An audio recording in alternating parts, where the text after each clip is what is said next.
Good morning, Facebook and Instagram. It is Saturday, the day after the full moon. Did you feel it? Hopefully, you didn't get crazy or get injured. I love the time of the full moon, and I'm going to share with you why and what I do to use its energies to help me. My name is Kristen Johnson. This is my 365 days of discovering me, and I started doing this daily vlog because I found myself getting distracted by addictions, unhealthy relationships, and really anything else that kept me from digging into more of who I am. I just realized I don't have my light on. I was wondering why there was all this shadowing. It all makes sense now. Okay, here we go.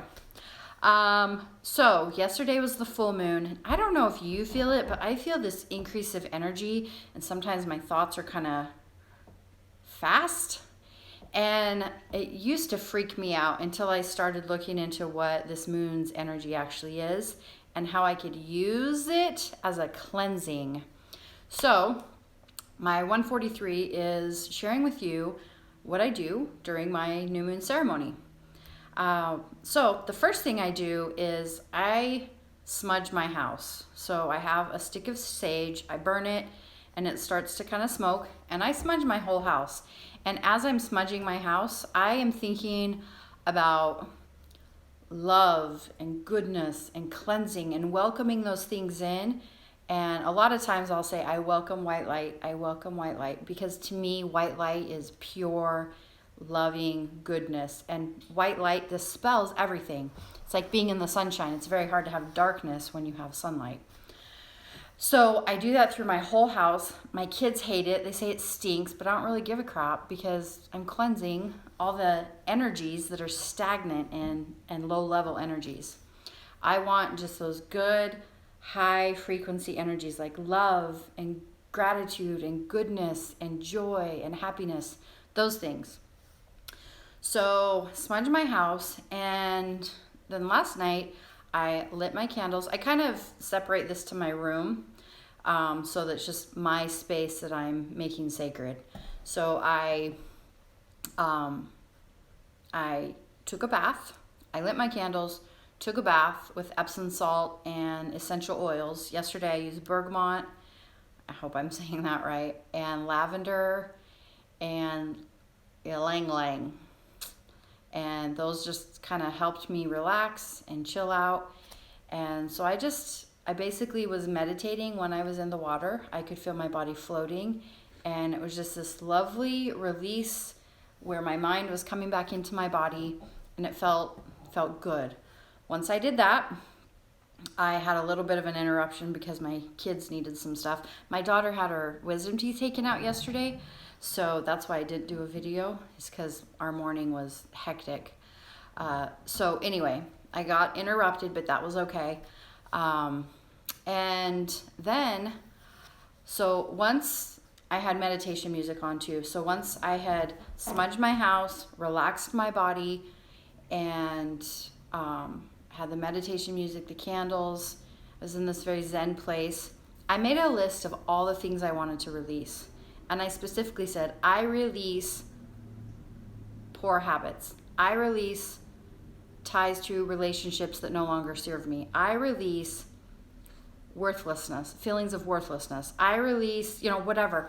And because I hadn't really dug into doing this for a while, even though I'd kind of been doing this month was very cleansing for me because I had a lot going on. So, and I'd recognized a lot that I wanted to release. So my list of sentences of what I wanted to release was about 2.5 pages. And then I had this phrase, which if you want this phrase, it's really important, about how I release all ties and energies and things that aren't serving me and welcome in only what is helping with my highest good. So I wrote that at the end, crumpled my papers up, and I burned them outside. I have a place where I can burn them where it's not a fire hazard, so it was safe. I've seen people do this inside in a pan, but that kind of scares me. So I always do it outside in a safe place. So I burned it, and then I came back in and sat with myself for a minute, feeling this release happening, and wrote down everything I was grateful for. Every little and big thing I was grateful for, I wrote down. So here was this process of releasing what no longer serves me, letting it go, and then bringing back in everything I'm grateful for, which always points me to love and peace and, of course, gratitude. And then that's it. I did take time yesterday, stood out and looked at the full moon and just did some breath work to allow its energies to come into me and cleanse me. And that's it. And you know what? This morning I woke up and my body was physically purging things that were no longer serving me. So that felt good. Like I feel vibrant and good this morning. My mind feels clear. I feel like my energy is at a higher vibration.